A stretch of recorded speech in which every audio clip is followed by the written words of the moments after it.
对于创业型的年轻人来说，最大的梦想就是能够拥有属于自己的一套房子。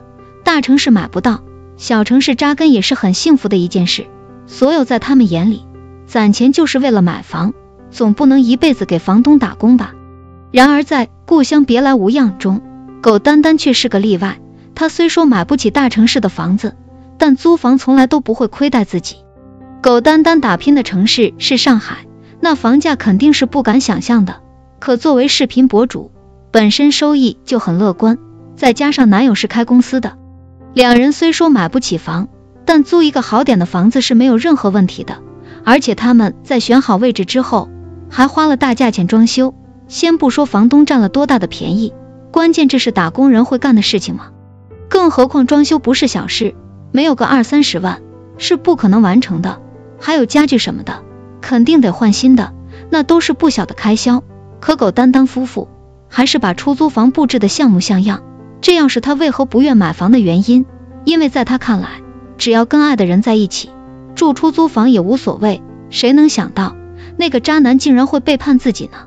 在遭遇背叛之后，苟丹丹做的第一件事情就是退房，之后还得让房东出一部分的装修钱，等于说这份装修苟丹丹跟房东是3-7分的。之后选择回家发展，起码能够离那个渣男远一点。不过苟丹丹回去可不想让任何人知道，没有跟父母一起住，反而找了个房子出去住了。苟丹丹毕竟是个精致型的女人，即便是租房也不会找太便宜的。在中介的陪同下，愣是找到了一家比较合眼缘的房子，光是1个月的房租就得13000。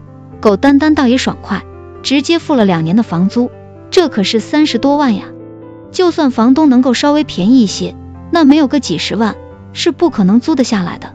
再说了，就算是租房，选择继父多少会减轻点压力，万一半路出现各种意外，突然就不想住了呢。总之，苟丹丹的行为着实惊掉了不少打工人的下巴。30万，那得攒多长时间呀？苟丹丹竟然丝毫不放在眼里，还全部都用来租房了，这不亏吗？看得出来，他是不缺钱的，花30万租房，还不如爽快点，再添点钱，在成都付个首付，反正是一个人住，买个小点的房子也就罢了，何必要用来租房呢？这跟打水漂有什么区别？只能说，有钱人的世界不是一般人可以理解的。苟丹丹的阔气跟现实还是背道而驰的，毕竟他还是个打工者，不可能把房子的事情看得如此随意，上来就用30万租房，何必呢？用来买房不香吗？